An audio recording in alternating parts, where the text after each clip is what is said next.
All right, let's see. Instagram story. Let's get one of those going. All right, y'all, it's that time. Vlog Pastors Podcast is going live. You got me. You got an empty Jarrod screen. And we're going to have Diana Gladney joining us today on the podcast. So come on over. Join us. All right. Now all I need to just... John Hayes already. Dare I start in with the dad jokes for Dustin? There's a rumor about butter, but I'm not gonna spread it. Shame on you. Blessings! Jeffrey Collin, good to see you. John says, I'm not sure if since Diana's here today, if I should behave myself or make Josh break this more so she has to try to fix it. Ooh, that's a good idea. I'm not opposed to that. I am definitely not opposed to Diana having to try to fix my mess, because I think that would be fun. All right, Jarrod and Jesse. And then I got to tag Diana. And then we'll do that here. And we'll do that here. And sure, that'll go to the stories. Now all I got to do is double check. Brian David, what's up? Y'all caught me off guard last week. We caught you off guard. How did we catch you? Oh, because of Tuesday. Yes, it was a late episode last week. It was Tuesday at like 5, 6, whatever time we wound up doing that. We did catch people off guard. We kind of caught ourselves off guard. So that is what that is. I need to go double check in, make sure that we're on everywhere. What's that movie? I haven't seen yet. Something like Everywhere All at Once, or that's what we're going to attempt today. Go check the channel, YouTube channel. It looks like we're live over there. Double echo for me. Come over here. Check on, where are we at? Rumble? Rumble looks like we are live. If I click there. Yep. Now, if I go back over here, we'll go to Facebooky. Let's see if we are on the Books of Faces, because I haven't seen any comments coming from Facebook just yet. Uh-oh, the Book of Faces doesn't like me at the moment. That's not good. Oh, let's see. I should probably, before too long, press record on that as well. There. Go ahead and hit record while I'm thinking about it. That way I got good camera angles. Yes, definitely for last week. Dustin says, I need to know if Jarrod tried the sauce on dead animal and if John tried it on all dead animals. And did Mom and Grandma try it? I don't know if Mom and Grandma tried it. I took it over. They were supposed to try it. If they wind up watching this today, they can let you know if they tried it. But I don't know for sure if they actually tried it or not. So I guess we'll figure that out before too long. John saying, how many cameras do you have set up today? I got this one. And I don't even know if I can bring that in. Can I do this? What if I do... No, nope.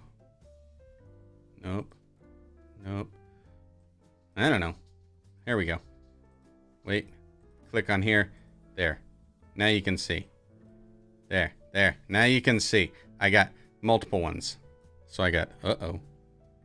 And now I really messed that up. There we go. Yeah. So I got just the two. This one and that one. The over-the-shoulder. The over-the-shoulder BTS cam. Here, I'll put it there. And then I'll hide it. That way, if I ever want to pull it back up, I know how to pull it back up. All right. Did Facebook go back up yet? No, Facebook did not. The other one I needed to check was the Twitter. And let's see. Vlog Pastors are live, it looks like. So, we're live on all of the places and the things. And that is good. How y'all doing? Let's see. We've got John saying, I've tried it out of the bottle, Dustin. However, I have not killed any animals lately to try it on. You gotta try the barbecue sauce on some dead animals because the chicken was good. Chicken tastes good. So that's my recommendation. My recommendation, and I'm sticking to it. I better also, while I'm thinking about it, queue up my get Reagan. She is my coffee refill for the day. And then I will prep with a gif of coffee. That way it's already set up and ready to go. Next one. John saying we went to Michigan last weekend, so not a lot of cooking happening. Understand that. Dustin Damesworth in the house. Good to see ya. How you been? Saying, yes, I made the live. Actually, it was, yeah, I made the live. Good, glad you're here. I'm kind of excited for this one. We were talking over the weekend. Jarrod and I were talking with Diana. Actually, Diana was just scolding us, and we had lots of conversations, lots of wheels spinning, so we said, why not? So that's what we were going to do. And hey, Dustin, from Dustin. Don't forget about getting... Oh, don't forget to get your phone going too. I don't want to get my phone going today. I don't want to try to break it any more than possible. I did try playing with some settings just beforehand. I'm currently streaming in 30 frames per second. I tried bumping it down to 24 because I kind of like 24. However, when I did that, I think I messed something up because it was really jittery and glittery, or not glittery, jittery. That one. Now when he turns it back on, he'll bring the baby Jarrod back. The baby Jarrod is always around. He's always around and ready to go. See, if Jarrod's not on the screen, I can always bring Jarrod up and always make him appear on the screen. So there we go. Genevieve saying, I'm heading to Mom's so I can get Grandma up to watch you guys. Well, that's good. While you're there, Genevieve, you need to ask if they have tried the barbecue sauce. And if they haven't, tell them that I say shame. Shame, shame. For shame.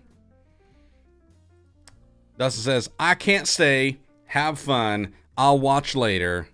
Will do. See ya. Enjoy. Hey, Dustin from Dustin 2. Y'all are a riot. Y'all are a riot. Have you tried going with 22.5 frames per second? No, but I have done 23.976 frames per second. And that's always fun when you record stuff at 24 and then you put it in a 23.976 timeline. Because you would think that that would match up, but occasionally, over like an hour, you're off by like 1 frame, and it's not good.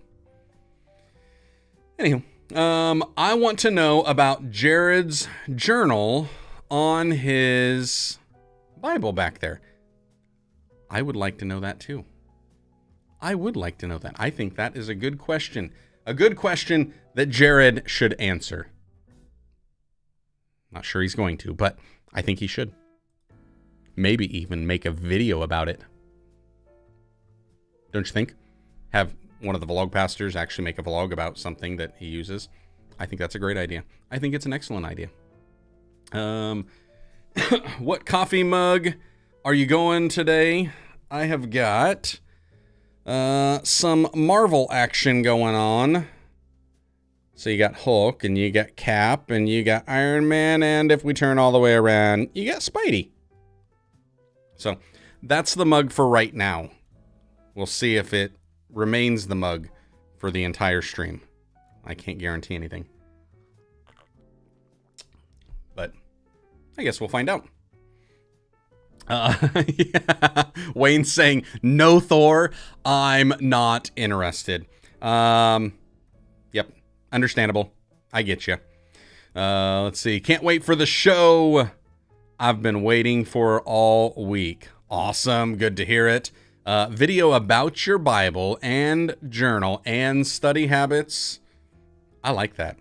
I like that. I need to get into making more of that type of content, which I'm sure Diana's going to agree with once she gets in on the stream. I think it's D2 or D squared. Welcome to the Vlog Pastors Podcast, a podcast all about the stories and strategies of sharing God's love in the digital world. Now, here are two pastors that love to put a camera in their face and walk around in public. They are the Waldorf and Statler of digital ministry, Jarrod Brown and Joshua Verwers. That's right, my name is Joshua Verwers. That right there is an empty screen where the one and only Jarrod Brown normally sits, and you all are catching us live and on demand on whatever platform you consume your podcast content, and we just want to thank you for joining us right here for episode number 81.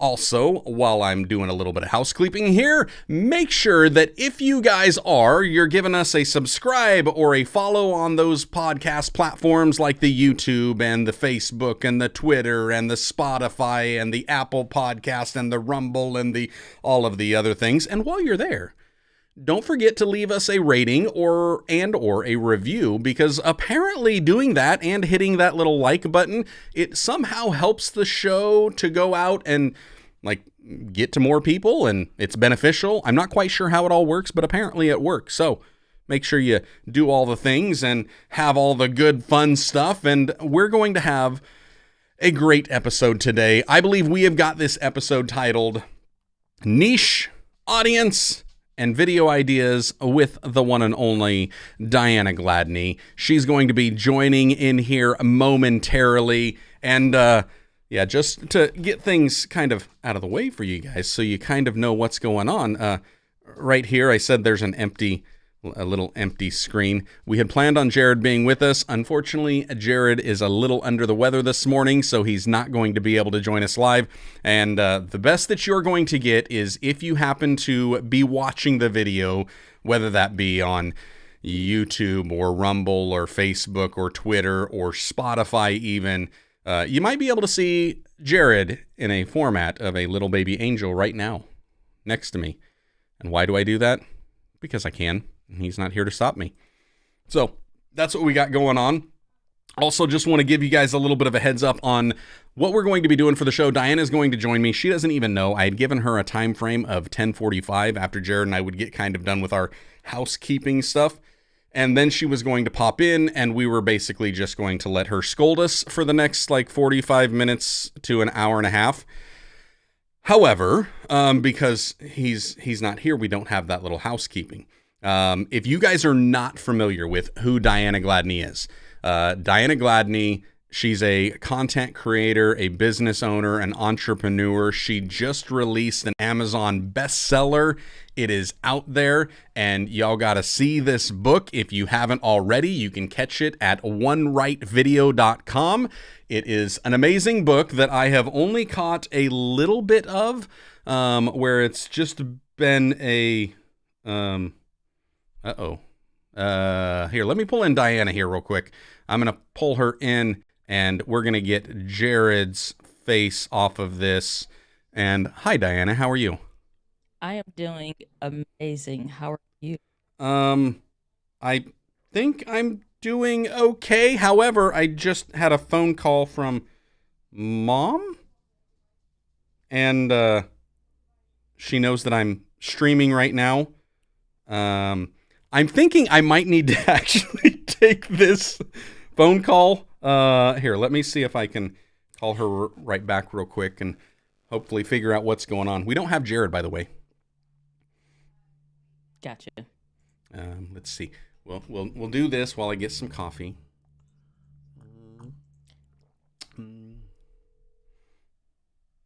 Did you forget I'm in the podcast? Oh, okay. Well, everybody just heard you interrupt me. Oh yeah, I'm on right now, so everybody's seeing me talk to you right now in the middle of the podcast.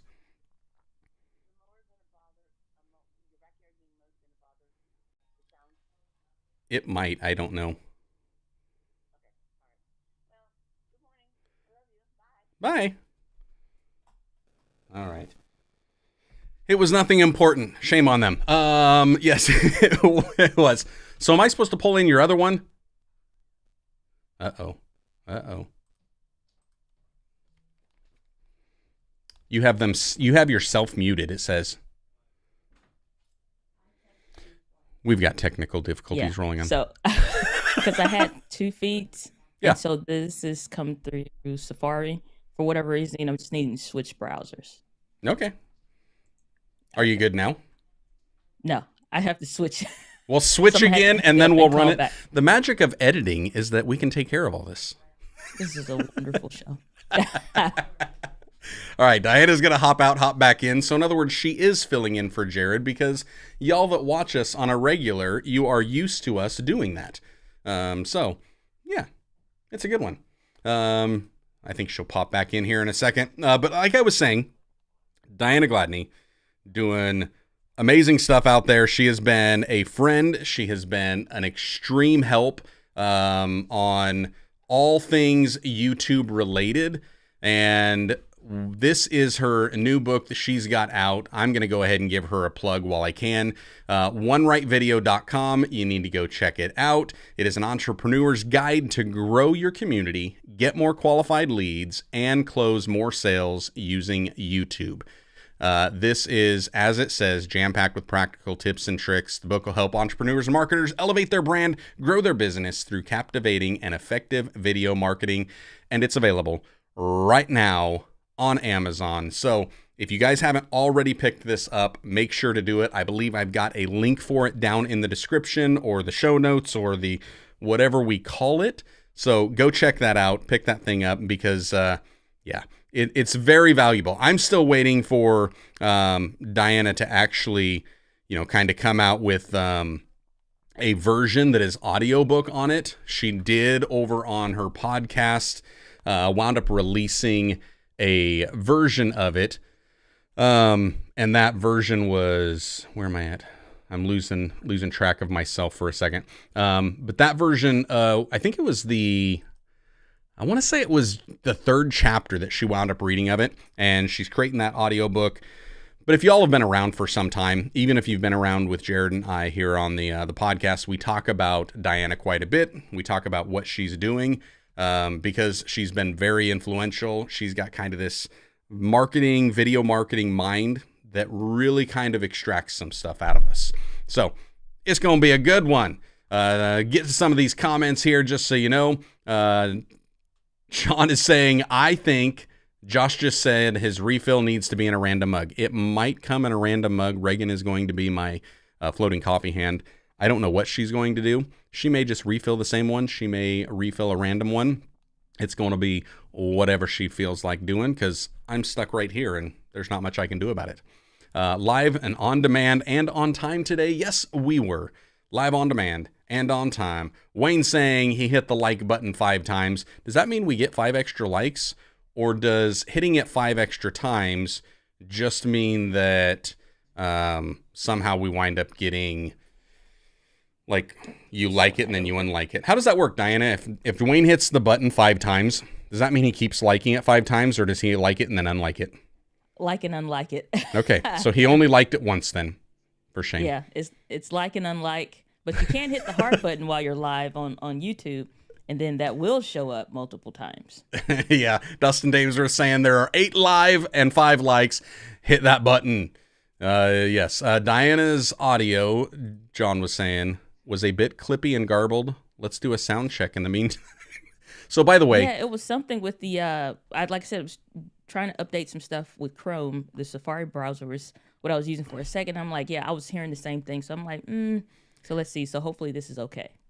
So you being an Ecamm guru, how often do you actually use Ecamm as the guest rather than as the host and the streamer and the content creator?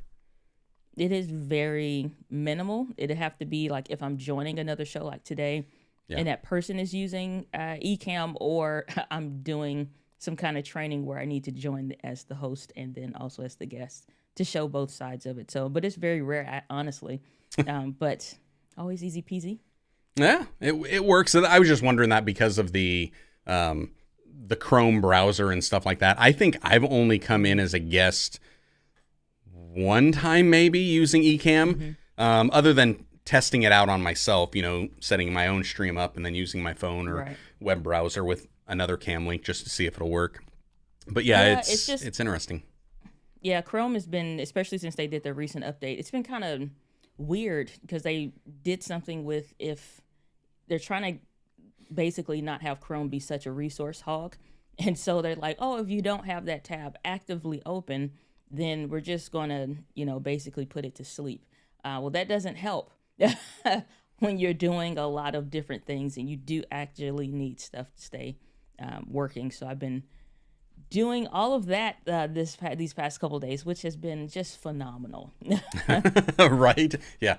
Upgrades, updates, always fun. Want to get to some of these comments real fast. John was saying, the question is, will Josh do the editing? No, Josh will. Yes, I will do the editing. But I will probably do very minimal editing. And we'll just see how that goes, because I don't like editing podcasts. However, Autopod, I've been using that. Wow. Like, it works even for this when I take the isolated video recordings and then put them, drop them back in. Works pretty good. Doesn't always get the dual cam, like if we're both kind of talking where it should be. So I've had to go in and manually add in some of that, or when we've got the comments, but typically not too big of a deal. Oh no, I'm not. Some of these comments, I don't know if you know that John just likes to break the show. But I saw he's trying to decide if he wants to behave or if he wants to break the show. He wasn't sure. He doesn't want to. Brian David saying, we switched from vMix to Ecamm last week and we are loving it. Welcome to the Ecamm fam. It is the good side. It is Ecamm. I've said this time and time again. Ecamm, Diana, you were the one that introduced it to me, and I was not going to go to Ecamm solely because it was on Mac. And now Ecamm brought me into the Mac ecosystem, and at least the Mac computers are not horrible. Yeah, and that's the thing. It's like I was in the same boat. I completely rejected anything Apple. I wasn't interested in phones, wasn't interested in watch, wasn't interested in computers. I wanted nothing to do with any of it until it was like Final Cut Pro, which I know you and Jarrod use Adobe Premiere Pro. But I was like Final Cut Pro, which is more in alignment with what I personally like, and Ecamm at the time, which was $39 one time only ever. Right. Price.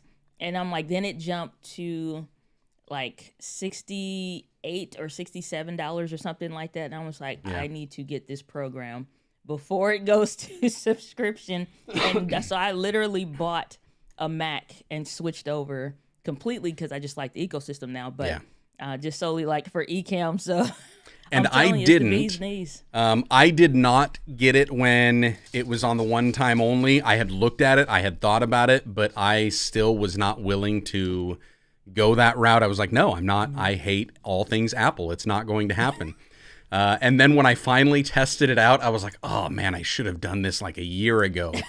Because it's that good. However, as soon as they went to the Pro subscription, it was like, yes, I'm immediately. I don't even think they had rolled it out yet. I think it was still on the advanced, like the early pre-sale, whatever it was, to lock in the price. And I don't even know what I pay for Ecamm. That's the one thing that it's like every month it's definitely coming out. I'm not worried about it. It's there. I will gladly pay that forever. Because I've even done some things like what you were doing where you're using it to help create your content, not just from your long form videos, but even your short forms, right? Yeah. So it's even like when it especially comes to when you want to do multicam or you're just trying to speed up the workflow, doing it for the courses that I'm creating. So like right now we have in production this video podcasting for copywriters course that I'm doing in collaboration with Ray Edwards International. So we use Ecamm for the whole thing. Outside of some stuff that I'm gonna have to do sitting back at that sofa there or the settee, then everything else is with Ecamm. And even because it just is easier and more seamless, I'm like, technically I could pipe the feed from that camera still into Ecamm and you're saving all those files and stuff to an SSD. So when it came to short form content, I'm always thinking like, how can I refine my systems and stuff to make it easier for my team so we can all work better together? And so what I ended up doing was, because we can do overlays. Well, sometimes we just want like a faded gradient, or you want to have the comment sweep in. Okay, well, that stuff I can easily do in Ecamm. I can set triggers so that when the video starts, it automatically comes in, or past so many seconds or whatever, if I'm doing like a kind of lead-in intro. And so I was like, well, let's just cut down the editing on what we can cut down on and just do it in the base recording. So like the raw files take a step up versus the whatever. And like Beasley's Hall of Fame feature, pause button. I don't know why cameras don't have them till this day, because you just need to stop for a second. But I don't want multiple files. Right. Pause button. Because I've got that so much just on this when I'll do, like I've done a few talking head type videos, and that's the same thing where you set this to record and then I'm gaining my thought, because I don't write scripts. I can't write scripts. I've tried writing scripts. I'm not wired that way. So I'll wind up just kind of recording, but I have to stop, pause, think of what it was that I was going to say, or I said it and it didn't quite come out right. I didn't have the right inflection. You get a super long recording and you got to chop it all up. But I've done that with Ecamm as well, where record there, and I know you're using a Loop Deck Live. I've got a Stream Deck, but I still hit that pause button, just something quick and easy to like pause the recording, gain my bearings, hit go. There's less time for editing. Little things like that. Little things like that. Yes, indeed. Jarrod, while he's not joining us in video format, being a little under the weather this morning, he did say, popped in here, and he's like, hey, that's how it goes. Diana tells us what we need, or that we need to do something. We drag our feet for too long, and then we have to come back and apologize. It's like, the thing is, you're not apologizing to me. You're apologizing to your past self, who was so wise to say like, oh, I know. I'm like, okay, hey, all right. Yeah, we do that. We've done that way too over. We've been friends for several years now, and it happens a lot. It doesn't really matter what it was. Although I was just listening to your recent podcast, because what is the podcast title? It's the Entree Leadership. So if you're talking about the private podcast that we have like in the membership community, that one is called the Entree Chats Daily Morning Show. Wasn't that one? It was the public one, because it was on Spotify. Okay, so the regular podcast is the Video Simplified podcast. Video Simplified, okay. That one, I was just listening to the recent episode. I think you just dropped it, was it Monday? Yeah. New one that dropped on that. And on that one, you were talking about a piece of gear that you have that is right in front of you that I remember having conversations with you about. And I was like, you need one of these. And you're like, no, I've got the Samson Q2U and it's great. And I was like, I mean, it's great compared to most stuff, but not this. Like, you don't know. I can't tell you how much it warmed my heart to hear you say and even admit that you had not wanted to do it for so long, and now it's one of those that you've just got to have. Even though you didn't mention anything about me just constantly doing that, I didn't need that. I just loved hearing you have to kind of go back on your words, because it happens so rarely. It's like that, and that's the thing. It's like, so even my friend Doc Rock, it's community manager over at Ecamm. It's like, we'll have the same conversation. He'll say the same thing, like, oh, Ms. D, you need to do it. And I'm like, no, I don't need them. I'm fine. Because it's like, usually when I define my systems or how I'm going to create something or whatever, I'm not interested in switching. Even if something else comes out, it may have a feature or something that's better, but not like a ton of things to really like revolutionize what I'm doing. Yeah. And so that was the same thing like when the Samson Q2U microphones, USB and XLR, for those that don't know. It's like, it runs for like anywhere from 60 to 80 bucks. And it's amazing. I've always gotten compliments on it. I like the way my voice sounds on it, and it's great. Rodecaster Pro comes out, the first one, and then you had the Shure SM7B combination. And everybody's like, oh, you got to get the Shure SM7B. And I'm like, no, that's ridiculous. I'm like, to pay $400 for a microphone. And it's like, for what? It's like, who are we talking to? Yeah. But it's like, once I tried it, I heard my own voice on it. Then I'm like, okay. I'm like, this is very different. And I'm like, I can see the longevity of it. Like, you get one and you're done. Even to the point now, I've been really hesitant, but I want a SM7B that I can use, that I can have when I travel, because a lot of times I do want to do a podcast, and yes, the Q2U would be fine, or the Shure MV7 would be fine, or even the pod mic, but I don't want those. I want this one. I want the exact same sound, just on the road. And so I would take that extra weight, just because that's how like big of a difference, night and day difference that it was for me.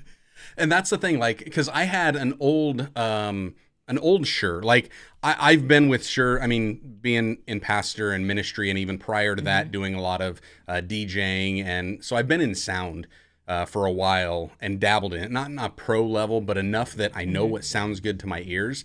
And I've always loved the sound of Shure and the quality that they do. And so when I started seeing how people were using this for live streams and getting the audio interfaces, I was like, I need one of those, because there's a reason it's kind of the industry standard. And this sounds better than many $1,000 microphones. And that's where it's like, unless you're going up to like that multiple $1,000 level, you're not going to get something that really sounds better than this. And you were even talking earlier about like with Ecamm and how you're creating some coursework and stuff.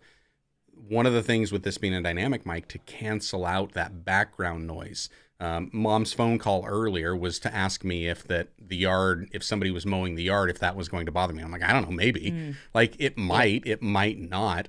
I will probably hear it before the audience hears it. And I remember so many times with your podcast or vlogs, you would talk about, the planes going overhead. I haven't heard it in a lot of the recent episodes of your podcast. So what's been interesting about that, they still fly. They got it timed perfectly. Yeah, it's not like they stopped. Code 727, Diana has an interview today. Okay, we're going to buzz over. We're buzzing over right now. It's like, so it's been interesting. But what I found that's been even more joyful is like, for me, I am a gear minimalist for the most part. So what I know is between the Rodecaster 1 and then the 2, and then the Rodecaster Pro 2 was gifted to me. And so I'm like, okay, I don't need to mimic the exact settings. Let me see what the differences are. And there are some upgrades to the preamps and stuff. So in using the Rodecaster Pro 2, it's been a night and day difference. I do have, which I haven't talked about on the channel yet, but the Vocaster 2, which I just took that and coupled it with the Shure SM7B sitting back there. Again, because I'm doing a podcasting course, I'm just, switching it up. And it is a little bit louder because you don't have all the preamps and stuff in there. But like you said, the microphone itself, being the kind that it is and the quality that it is, it does a really great job. That plus, whatever post-processing that you will get those extra zips out. But in live, you can't get rid of those, but I can with the Rodecaster Pro 2. Right. Well, and then you're talking about building out a travel kit.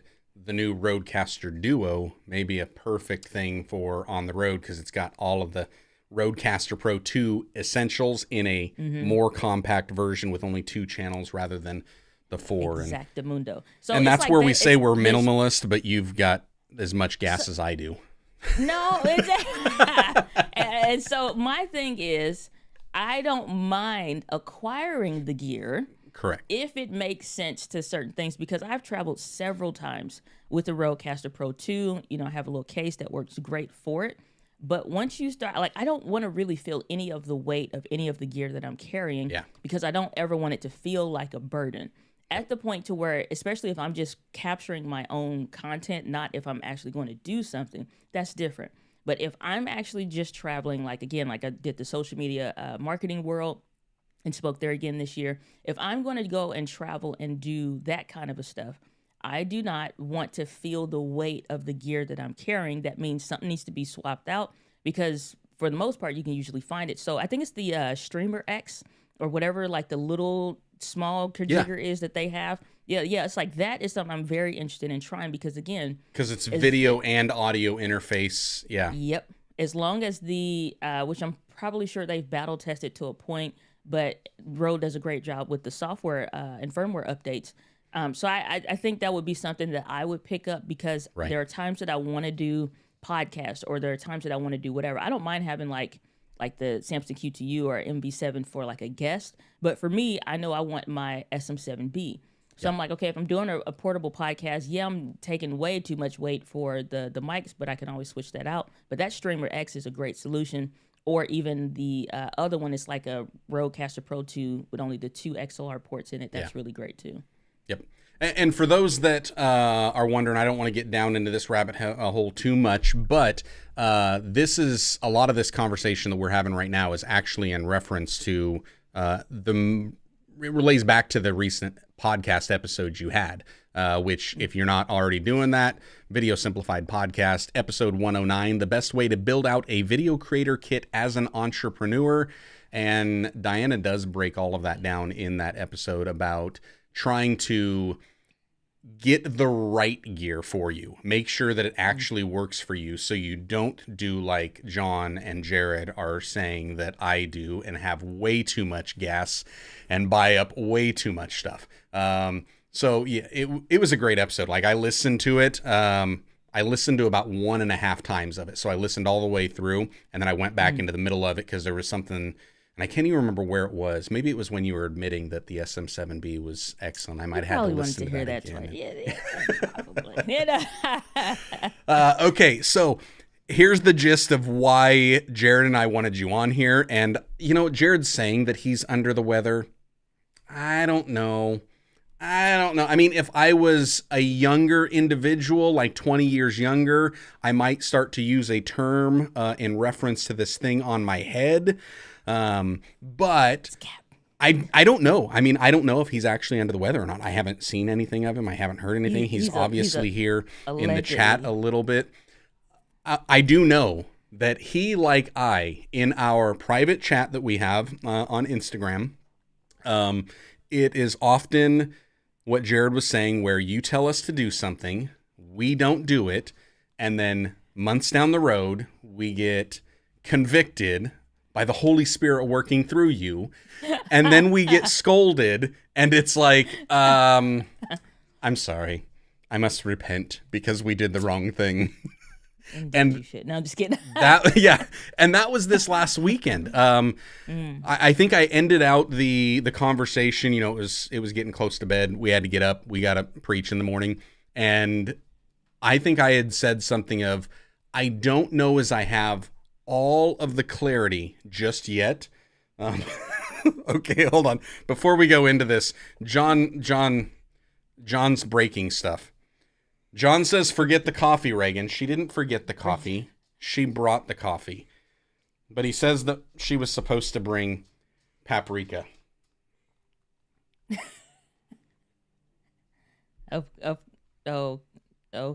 Okay. So, a lot of... It looks like a loop. Wait. What is happening? What are y'all doing over there? Y'all got a Breaking Bad factory. Oh no, we just get these for occasionally we need these for deviled eggs. Just a little sprinkle on week, top. I think it was last week we were talking about this where Logan, for some reason, I don't know why. I have no idea why. Logan just gets Reagan paprika as a gift. Like, doesn't matter, like birthday, Christmas. There's some paprika.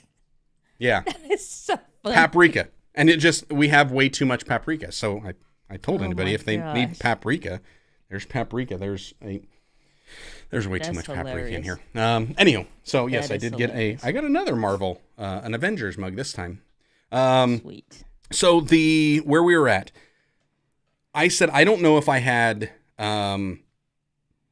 full clarity on where I needed to be going with the direction of my channel, but I felt really encouraged from a lot of the stuff that you were talking about. And I kind of titled this podcast to this episode to kind of keep us on track a little bit of what I was getting out of it. You kind of helped hone in on some issues that Jarrod and I were both facing with defining the YouTube terms. They're going to call it the niche. Some say it's the niche. It's not the niche. It's niche. It just doesn't rhyme well. I know Sean Cannell likes to say that the riches are in the niches just because it rhymes, but he knows that it's niche. So you kind of helped us with the niche, how would you define the niche when it comes to YouTube or creating channels and stuff like that? I think it's different, and it's two like maybe 3 even kind of categories for people, especially because this show is more tailored, again, vlog pastors, and you're creating content with a specific intent and purpose, but much like any other channel also. So it's a little bit different than just like your traditional business, but even back of that, it all comes back to the same thing. Either you're doing this for a specific intent based on a purposeful work, or you're doing this because of an interest or a joy or something you have fun with. So if I was to make it around storylines in video games that I like to watch or whatever, and keeping up on the latest news, there's no purposeful work for me tied into that. It's just a joy and a fun interest, thing. Right? Yeah. So it's an interest-based thing. But if I'm doing it based on the kind of work that I do in my business, helping entrepreneurs simplify the video creation process, that is backed up a purposeful work, because I believe everyone has a purpose. Entrepreneurs are the Renaissance creators of our time. And if they could just get in their lane, stop letting tech be the hurdle, and understand like the strategies and, get clarity around like the systems, then they can amplify their brand and serve their people. Yeah. And like the world becomes vastly better by everybody just being in their lane. But when people are out of their lane and they're still going 1,000 miles per hour, now you got car crashes, you got accidents, right? So when I'm thinking of that, that's what I'm thinking about. So when I approach that conversation of like, I didn't say like, what's your niche or who you're targeting or something like that. I didn't use that language with you guys. I'm like, what's your purpose? Yeah. And it's like, well, I thought, and it's like, so y'all gave me the niche response. And I'm like, the hell with what you hear for all of the stuff that, we would say from stage when we're talking to businesses or what have you. But what is your purpose? Yeah. Why are you here? What are you called to do? And who are you called to serve? And so now you take a step back and out of the YouTube frame, and it's like, well, I'm called to serve these people. And it's like, or I'm called to serve and do this specific kind of a job, because the medium's already solved for you. So you got part of the answer of the how, which the how is never the problem per se, or more or less it's never your business, because God will reveal that to you. But it's like you already understand the how, the medium of YouTube, and even further into that, the medium of vlogging. So now it just becomes a who am I talking to? Who am I serving? Who am I creating this for? And why am I doing this? And until you can answer that question well, and until you can answer that question correctly, and it's fine to answer it wrong, because sometimes you have to continuously start speaking your message or start making content based on the clarity that you do have, and it will become revealed to you of what you should be doing. Because I was definitely not doing, again, helping entrepreneurs simplify the video creation process. I was helping individuals start to understand and just learn some of the basics of starting a business when I first started creating content. And the more that I started running into issues with my own video stuff, every video, it was a problem with it. I at least knew, I'm like, what's the closest something that I can solve based on this? Like the audio screwed up. Mm-hmm. And it's like, why? Because I got a shotgun microphone that I didn't understand the concept of pickup patterns or what the range, proximity effect. I didn't understand any of that stuff. So I had a shotgun microphone that's literally like 4.5 feet away from me, so I could get the range based on the lens, which was dumb. The whole situation was ridiculous.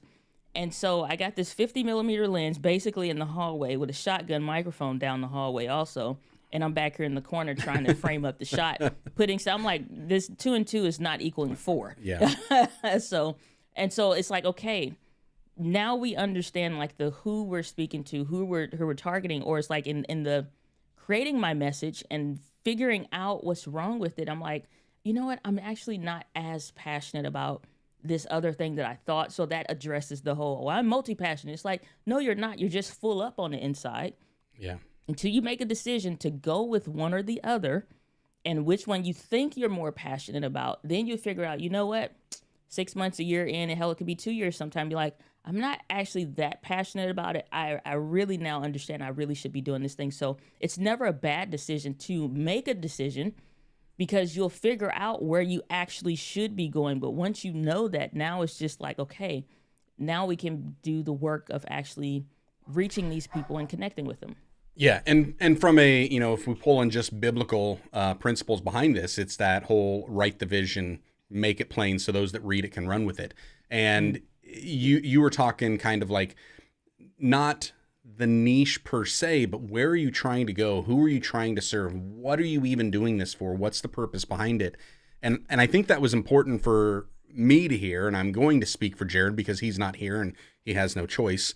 But I think it spoke to both of us in the fact that we've been in the ecosystem so much, and we've just been creating so much content that all of a sudden it became about creating the content and kind of losing, how did we get here? Like, did we take a detour? Was it a turn that God was leading us down? Or was this just, squirrel, and we started running randomly, which for me, it was definitely a squirrel. And that was like trying to figure this out, because like the niche, I think there's so many Christian content creators out there, those that are trying to do digital ministry, that they have a God-given message to deliver, and they feel that passion, they feel that purpose. But when they try to figure out, okay, here's my why, but how do I actually do that? That's where we start to look at the YouTube experts that are out there. And it's good to a certain degree, but like the niche is where it really hit us hard. I'm going to say especially me hard, because it was like, wait, like if I'm to think, how do I define the niche? I can't, like, because I'm not in that lane. Like Christian YouTuber is not a niche. Yeah. Maybe Bible studies, expository teachings, apologetics, Bible journaling practices, maybe youth group illustrations, stuff like that. Those are all kind of specific niches. But what I'm doing and what I believe I've been called to do, which is similar to what Jarrod's been called to do, that doesn't fall in any of those categories. And that was the thing where it was, I think, sticking in our head. It's like, hold on a second. And you made us dial back. Part of that even came from another question that Jarrod posed. He didn't really raise the question. He made a statement about finding your avatar, because that's one of the other things they talk about, finding your audience. So like, who is your target audience? And just like you were saying, forget the niche, you were kind of saying the same thing with the avatar to a certain degree, right? Yeah, because it's like you can, even like with the Bible expositories and trainings and all the other stuff, okay, like still somebody that's getting into Bible study that is brand new to the faith of Christianity, they're just learning what it's like to develop a relationship with God. They have very different questions, concerns, background issues. Like the rough patches for them are different than somebody that's been a stuttering stopper, if you will. Like sometimes you're in, sometimes you're out. It's like, you just don't know. It's not wishy-washy per se, but they're having different issues of the why they're back in, back out. Then you have maybe an unchurched category where they strong believer in faith, can't find a good church or whatever the case is, or not even can't find a good church, but they're looking for the wrong things, or they're picturing the wrong things in their mind, whatever the case is, because you could be talking to pastors that are trying to help reach that specific kind of person. And so that just may be a category, or in YouTube terms, it may be a playlist or a segment of their issue. So when you look at the avatar, that whole picture of a person, most people, they only do one scope of a person. If you look at a person as a pie chart, as 100%, whether this is the avatar, whether this niche, whatever, you're only doing like 10 or 20% of that whole pie chart. Right. You're forgetting all the other stuff, because people say, well, they're this age, they live here, they do this. Great. Those are the demographics. Still only a 10 to 15% of the pie chart. What's the rest? Well, they got these many kids, they do this and they do that. Great. You fill out another 5 to 10%. What else? And it's like, I'm like, what are they struggling with? Oh, they have these issues, these issues, these issues. Okay, great. But why are they having those issues? Because a lot of times when people mention those first level, top of mind issues for that avatar in the specific area or niche of like the how you want to serve them or whatever, then you have to think about like what I love Jeff Barch of Story Greenlight, which if anybody is in ministry work And if they're doing any kind of work whatsoever in storytelling and video, it's an absolute podcast you got to listen to. It's called Story Greenlight. Yeah. But he talks about the thing under the thing. And so it's like the question of somebody saying, how are you? And you say it's a reply, and then they say, how are you really? Right. Anytime you ask the same question, but ask it twice and say, but how's your family really? How's your marriage really? Yeah. How's your relationship with your kids really? When you ask it that second time and like even throw that really on there, you're getting to the thing underneath the thing of, okay, like maybe they are in and out of different churches. Maybe they are switching from this, specific denomination to another. What's the thing under the thing? What are they looking for? I don't care what's coming out of their mouth. What's really happening?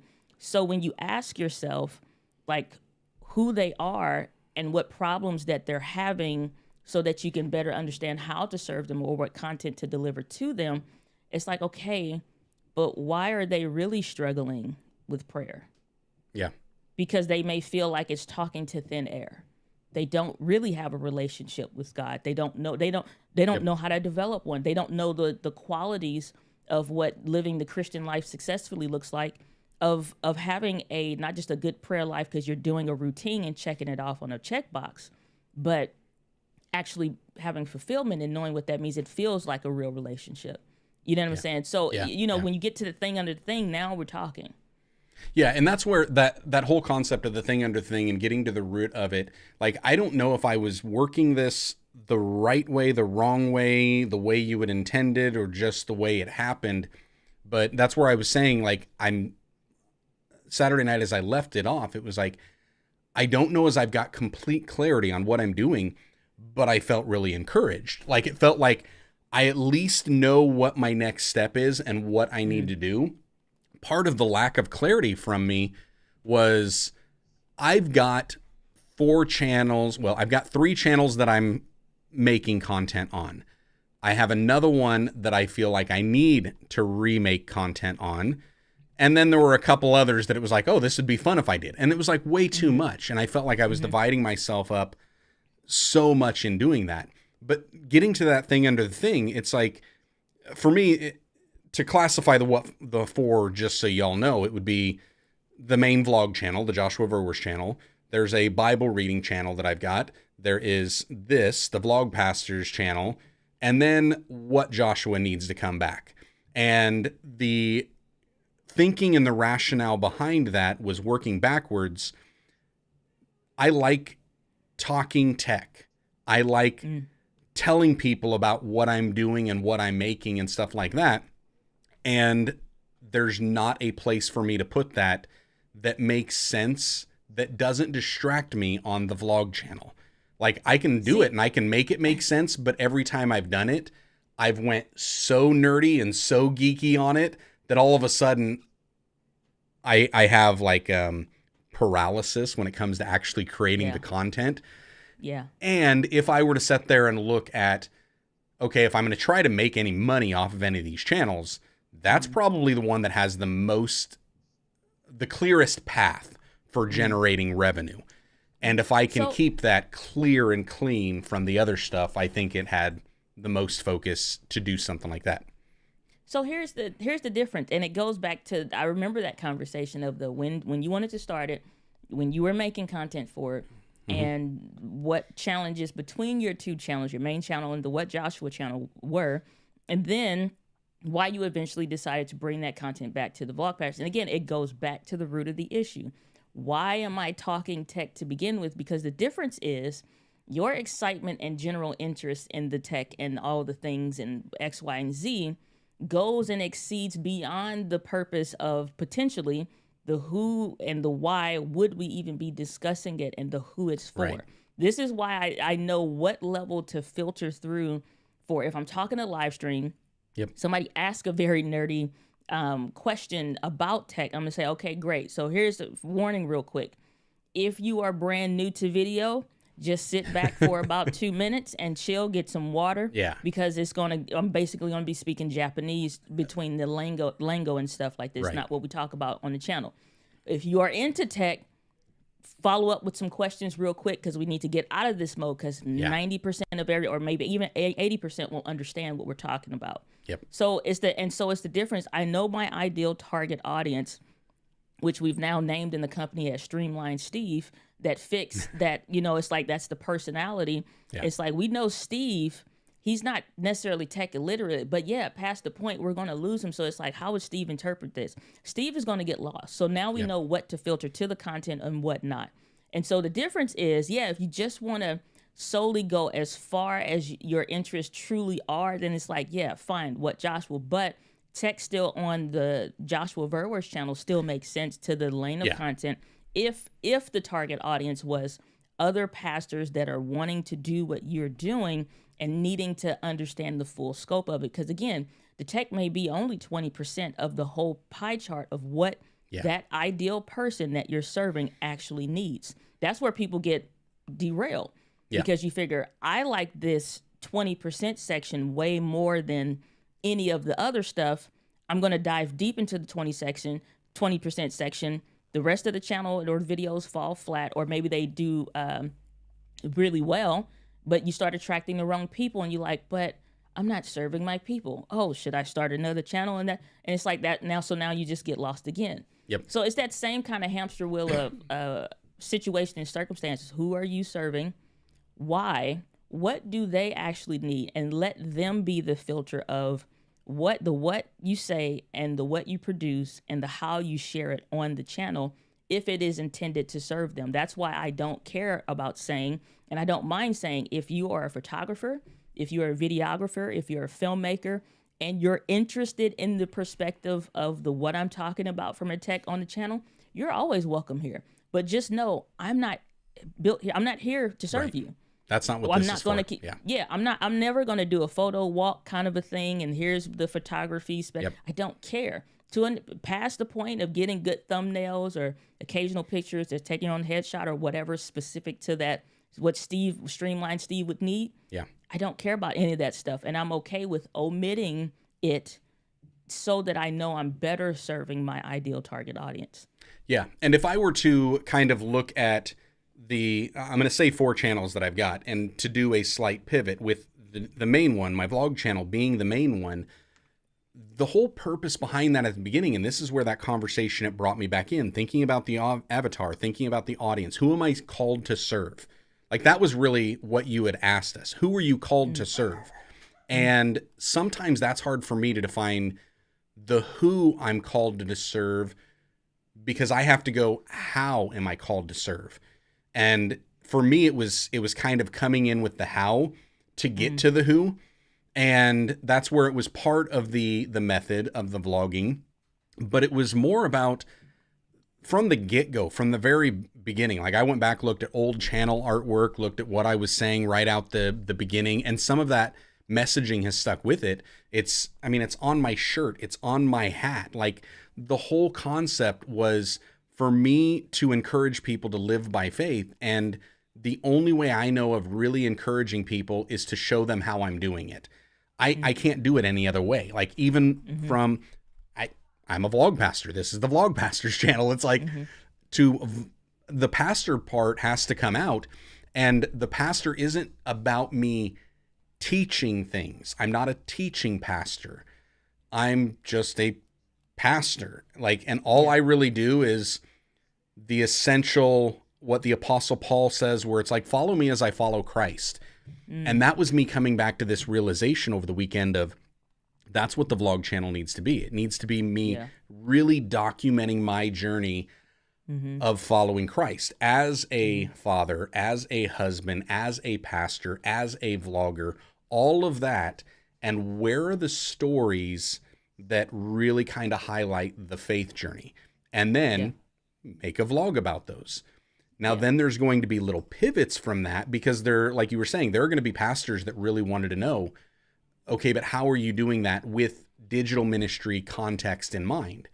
And then that's where Jarrod and I were talking about this after the weekend. And I was like, we might need to reevaluate what we were doing here on the Vlog Pastors podcast and on the channel. Cause like even our intro says it's all about the stories and strategies of sharing God's love in the digital world. I don't think that anywhere in there was talking about like Chinese spy balloons floating over the sky or what our current take is on a certain political agenda or a movie. And it was like, I think we pivoted the wrong way.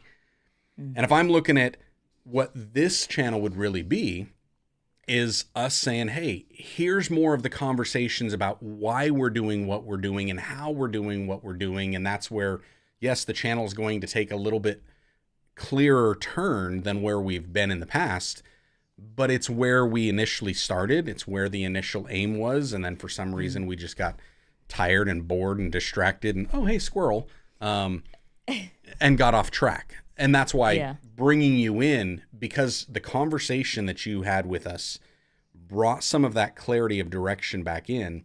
And especially for my little brain, I've got to see the boxes. I've got to know where they fit. Yeah. And if the box gets too big, that's where it becomes a problem. So to see vlog channel is really me living it out.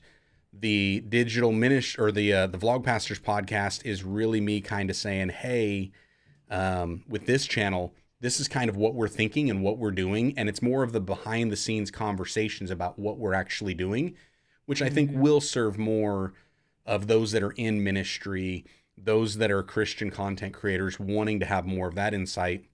And then for the tech nerdy ones, like we've done that here on this, where I've gotten really technical at times, but man, when I've tried to get so super technical on this thing, all of a sudden it's like you can watch the live analytics and the live graph, and all of a sudden it's like, hey, we got 10 concurrent viewers, and then all of a sudden 2. It's like they're gone. I don't even understand the language. You know, so, and that's where the what Joshua would be is more of that nerdy geek out stuff. And the Bible readings, that was just being a pastor and seeing that there is way too much biblical illiteracy out there. It's like people don't read their Bible, and I appreciate that the Bible's out there, but can't I just put the Bible online? And I was like, let's try it. And YouTube Shorts were a thing, and it was like, I'm going to try this. I'm just going to read scripture and put it out there and see what happens. And that is smart, though.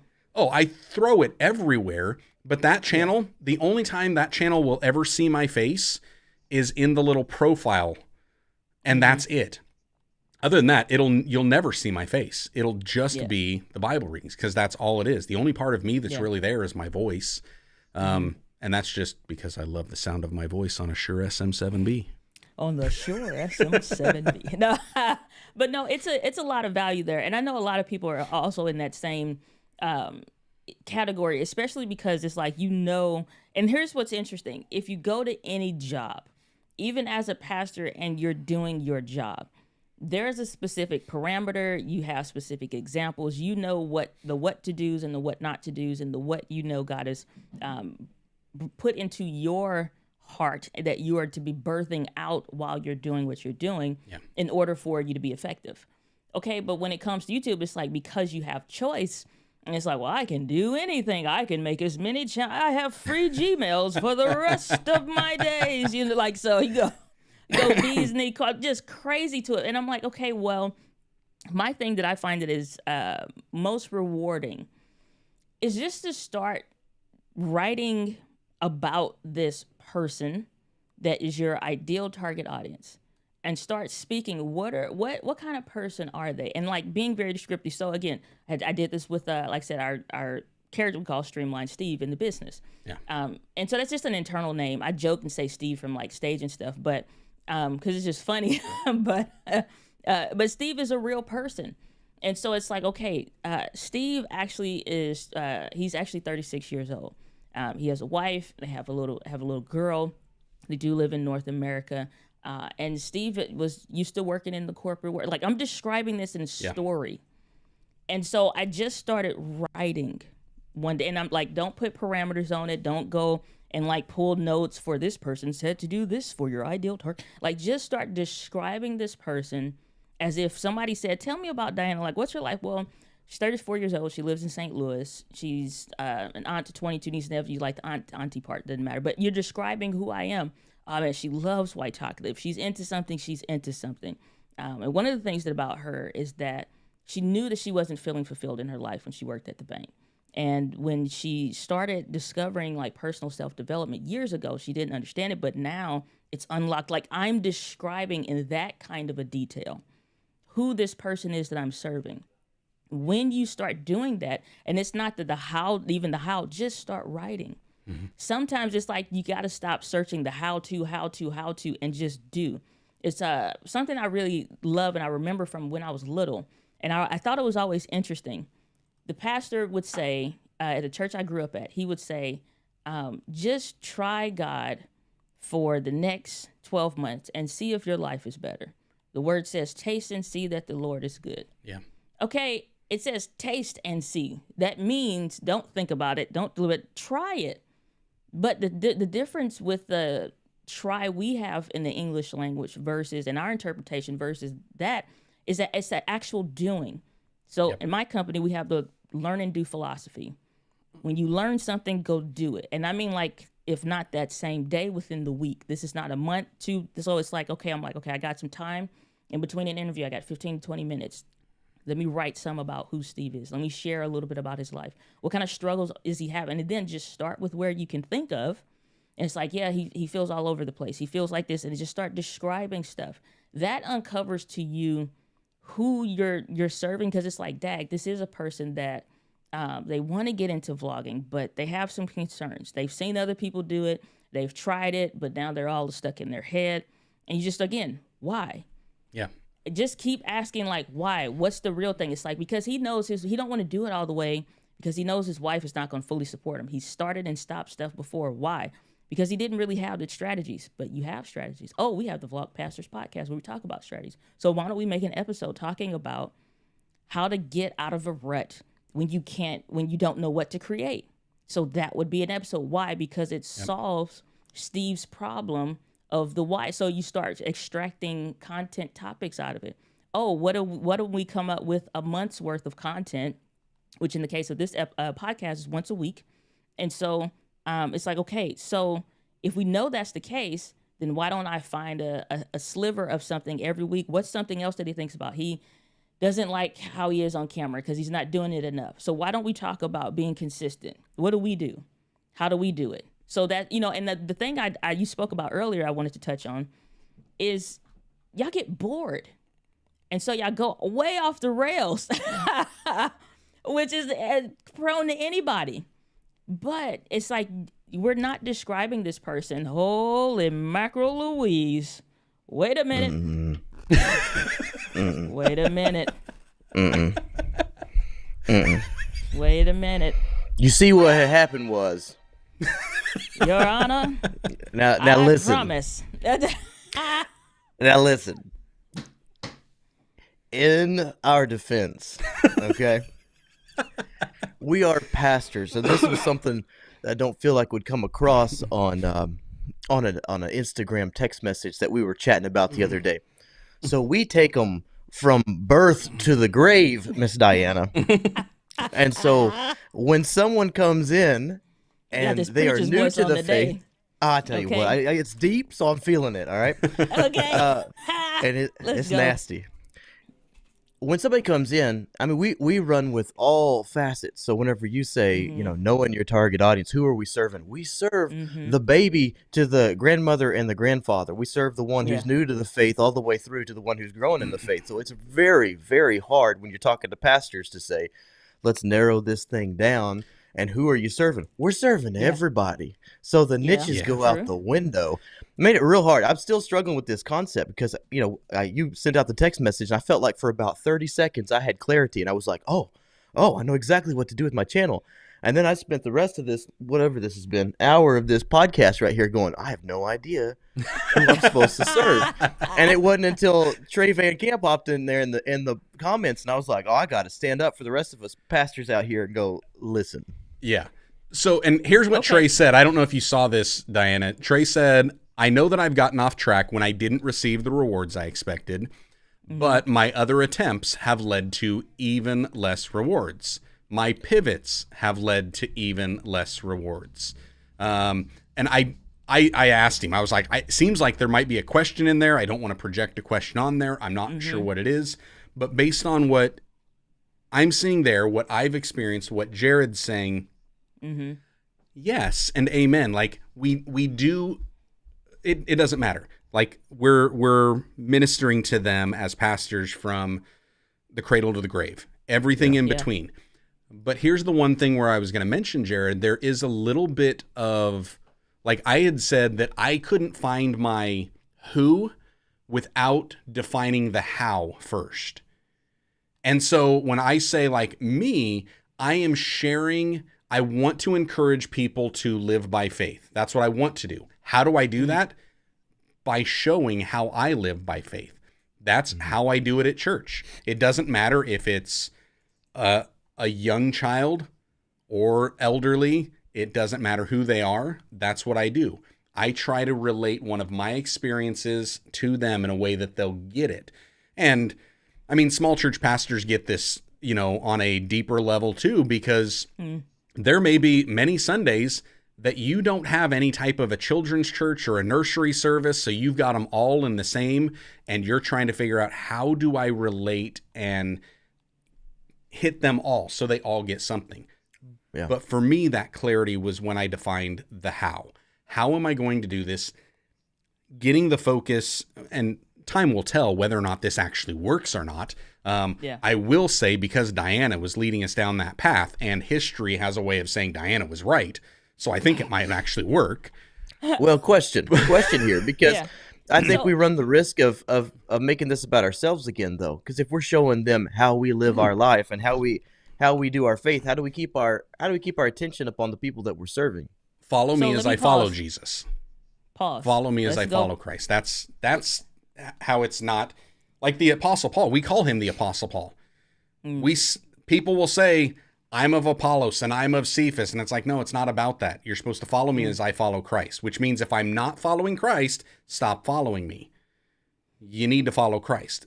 So that's where I'm saying how I need to share my journey of living out my faith and how I'm actually doing it, because those that can relate to me and how I live that out, it will speak to them. Those who can't relate to it, it won't speak to them. So the how I present it should be the great separator and filter for it in the first place. Like if somebody says, oh, you're making this channel all about you. Well, you're not supposed to be here anyways. Because if you lost the fact that I'm trying to share my faith to encourage you to live out your faith, you know, like Diana's saying, learn and do, that's a James 2:26 concept. Faith without a corresponding action is dead. If you ain't doing the word, then it ain't the word. So like that's where I think it can still come across, but I do agree, Jarrod, there is a thin line that we as ministers need to navigate. But I mean, we do that whether it's in the digital medium or not. So here's where you pastors, here's Your Honor, I want to approach the bench. So here's where pastors get off in that, and it's like, well, I'm preaching to everybody. Sure you are. However, it's no different than as a speaker from stage.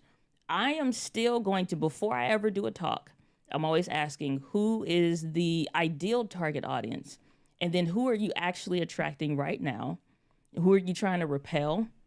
And then like also, what are some of their challenges? What are some of their biggest hurdles that they're audibly saying and mentioning and things like that? So I'm doing that front work ahead of time. However, you are always still the expert, and God placed the seed and the purpose in your heart. So we're also working with the Holy Spirit, so we can pull some mojo that we don't have out of the pocket sometime. Like I didn't know I had that one, but it was good. I'm rolling with it, you know, kind of a thing. But when I get up on stage, I still have to read the room.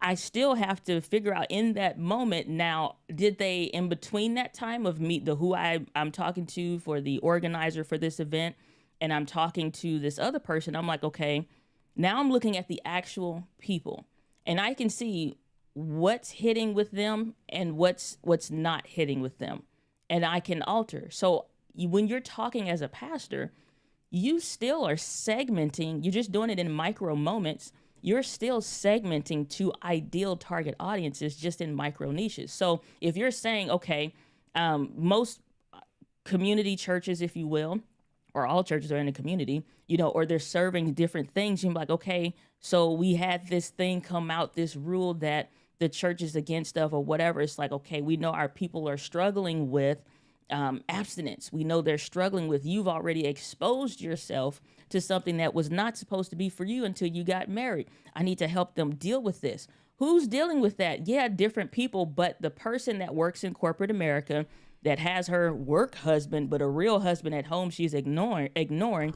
Yeah, we finna talk to you, Susie, because you think nobody noticed. You bring in Steve a cup of coffee every 30, 45 minutes, it's better watch it, versus the young lady that's in college or the young man that's in college versus the one that's in high school that's like, I haven't gotten there yet, but I can see it. We're still pivoting and targeting. Now, when you're coming up with your channel, now we're getting into specifics of like the specific channel focus or aim. You still have interest level channels to where if I'm watching you live by faith, then either I am an aspiring Christian, I'm trying to get an understanding, I want to see what you people are like, and I'm having questions, I saw a title that looks appealing and a thumbnail, let me see what this is about. So if I'm not learning Bible verses or whatever, then maybe, yeah, I want to watch it because now I'm connecting with a person. And it's like, you know what, this is actually my first Christian friend. Now I'm like, oh, Christian people aren't what I heard a bunch of people talk about on TikTok. And it's like, so let me ask you, how do you deal with this? So now that becomes a video idea versus the person who's called to actually teach and do theology and all the other stuff. And I'm gonna get to Trey Van Camp in a minute. I did see that, go back and read that comment, as well as you, Jarrod. It's like, okay, now I'm doing this specific thing. And I'm like, okay, let me help you when you're going to, now for this, it could be the same person, different pastor, different channel purpose, because you are doing theology stuff. That's where your heart is. And that's where you're trying to bring clarity. And you just can't figure out, why don't people understand when the Bible says this, it means this, and this is the translation, it's coming from this. And if you had this blah, blah, blah thing, you could connect it here. They don't even know those resources exist. So maybe you're helping other pastors help to teach and train their flock to help people live the Christian life successfully. Or you're speaking to those Christians that are trying to get a better relationship with God. So they're trying to go deep in the Bible, but they're confused. They like the they, thuses, and thous are not anything that I say in a regular, daily sentence. And it's like, oh, you didn't know it was different translations. Here's a video idea. Let me do different translations for this person that's confused. It's different if I'm talking to, you know what I'm saying? So now it's like, now the ideas match to the who I'm talking to or the why. Specifically to you now, Jarrod, because I'm going down the line, Your Honor. So the difference is now it with Jarrod, because of the things that I've seen that you've been interested in, you could fit in a lot of different categories. You could do where it's interest based and you are sharing with them how you're doing your life so that they can be encouraged that, you know what, sometimes as I'm documenting my life, things don't always go as planned, or things are happening that I can't really explain. And I think it's God sometimes, or I'm like, dag, actually that was me. Here's how I learned that this situation, remember like 7 vlogs back when I said whatever? Yeah, I actually just came to the conclusion today, or I just found out I was wrong. Let me figure out how this works. And it's like, okay, cool. You know what I'm saying? So if it's one thing if you're documenting your journey, because the what you share, you can't like craft your life around making it. I mean, you could, but you're not going to craft your life around like my vlogs for that purpose. So now it's like what they're drawing out of it. It just depends on what do you want this vlog to do? So my vlog's very different than y'all's. Like I'm just sharing like what it's like to be an entrepreneur that quit your job and you're doing this now full time. And it was a faith walk. It's been a faith journey every day. And it's like, this is how I'm doing this to run my business so that content creating entrepreneurs see the back end of stuff and for me to document my journey. I'm more concerned about me documenting my journey than I am about teaching them. I teach on my other channel. So that's why it's the two different things. Mm-hmm. Now, let's go down to Trey Van Camp. Trey Van Camp mentioned that his other pivots have led to less rewards and your other attempts, even less rewards. And you got off track and you didn't get the rewards that you expected. Your initial channel, and here's the fun fact with all 3 of you guys, I have went on my own well before I even knew you all, back to the beginning and watched to the present of all of your videos. So it's like when I'm wanting to know somebody, I'm going to get to know you through your content. So when I found out, I'm like, it's other people that do, because I just knew it just had to make sense for a pastor to vlog. So I'm like, I'm not crazy here. Somebody got to be doing this. And so I found, of course I was following Pro Church Tools, so Brady Shearer. So Brady's my homeboy. And I'm like, okay, he recommended Trey Van Camp. I'm like, cool. Went back to day one with Slick Rick, low cut buzz haircut style Trey Van Camp. Like, I'm walking through the airport. I don't know what I'm doing. These people looking at me from the travel vlogs. Same thing with the what is his name? That Christian vlogger, Justin Koo. Justin Koo. Yes, watch from day one, because I'm trying to understand, not from a educational aspect, but I'm learning you. So when Trey started his channel, it was about him documenting his journey as being somebody that's been called to pastor, that initially wasn't that interested in, but woke up to like, this is actually what I'm called to do. And like, daggone it, why couldn't I just been passed the baton from my dad? No, I'm a church planner now. How am I going to do this? I'm a young man. I have a young family. How am I going to do this? So it's not only documenting his life, him vlogging and sharing his experience, but it's also as a church planner. So whether you were a worship leader or whether you were somebody that was also a church planner or starting with a smaller ministry, that spoke to you. If you were somebody that was just stepping out on faith or something you just been called to, that spoke to you. If you're young enough, and I can't remember the exact age or whatever, it spoke to you being able to go out into like seeing what it looks like to actually take the faith walk, those first steps in your faith walk, and actually start believing in God. So now it's like you start transitioning, started to learn more about it. It's like, Dad, I did this. People are leaving. We, got the Jesus sign with the light bulbs because we want to make sure we're getting baptisms. Like, so now you're seeing him put the curriculum of the ministry together. You're seeing him get clarifying. So as somebody, if you were a pastor that's looking to vlog, if you were a church planner, if you were somebody looking to step out on faith, those things spoke. Here's where you talk about the reward difference, because you're passionate and joy-filled when you go to have a Disney experience. Those videos took off simply because of the YouTube algorithm would bring in people that are not the target audience. And you're like, you know what? I'm going to change. I'm going to change and I'm going to get rid of those. But you're also taking away your joy. Even though you're taking away their access so it's not confusing, you're also taking away your joy. And that was the only problem with that equation. Fast forward, keep moving forward. Now we are Pastor Trey Van Camp, the great bishop. It's like, once my friends, they get into their bishopry, I call it's not nothing, but I call all my friends, I'm like, oh, it turned into bishop mode now, Pastor Trey Van Camp. And it's not, you're not just Trey, Bishop has put on the collar, it's like, get it together. And so I'm like, okay, so my thing is, I honor all my friends that are pastors. And so I jest right now, but I do honor all my friends that are pastors. And when we're in that lane for the pastoral authority, I always show honor and respect. So I'm jesting now, but you stepped into that.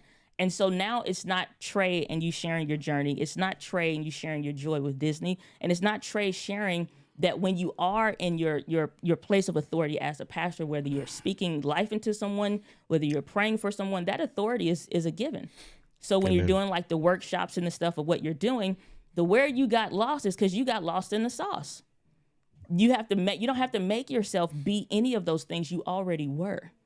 So the derailment comes thinking, I have to do more Bible verse. I got to do more of this now. It's always a lane for the what spurs up, because it's not always just like a squirrel moment. Sometimes God gives you a lane to go down to either uncover something for you or expose you to something that's new. Because if we all think of ourselves with the seed on the inside of us, God is helping us to cultivate the land so that what germinates, grows, and actually becomes a rooted structure is not just in our faith, but in our actions and our belief systems and hashtags, all the things. So the wins and the failures. So the difference was not all failures are failures in faith. So just because it's failing temporarily or in the moment, we love the Bible stories when people suck. And because I've definitely had seasons of suck, you know what I'm saying? Like Imagine the state that I was in when I was like, daggone it, the Canon M50 is not the right camera anymore. Stop recommending these gosh darn videos. I'm tired of talking about it. No, it's not. You shouldn't get that one. You should get this one specific to your needs. And now I'm feeling bad because I feel like I'm doing a disservice to everybody. But that is not meaning that I'm doing a bad job. Those videos did their job. YouTube is an evergreen platform, and it took every bone in my body. I fought it every day from 2020 to 2021, and even a good portion of 2022 to not take those videos down. But for who it's right for on the back end or where they are in their journey, let them live. And I'm still focused on the who. Now things is like, daggone it, finally. Because y'all was there. Y'all were there when I'm like, guys, I'm losing it. The videos are plummeting. I'm like, do I not know what the hell I'm talking about anymore or something? Yeah. But it's just like a temporary season of suck does not mean that you're failing in your faith. Right. And I think that's just something that as a believer that's creating content out in public, your failures and your successes all through Christ are all public. Yeah. And you have to be She's coming into her bishopry. I'm putting the collar on. If you don't have your white napkins to wave, get them ready. No, just kidding. The doors of the church are open. No, but it's like, so, but that's what it looks like. And so even still getting interviews, and I'm like, Lord, I'm like, dang, like my lowest point is when I went and cried in my closet in the office. I'm like, and it was for the dumbest thing.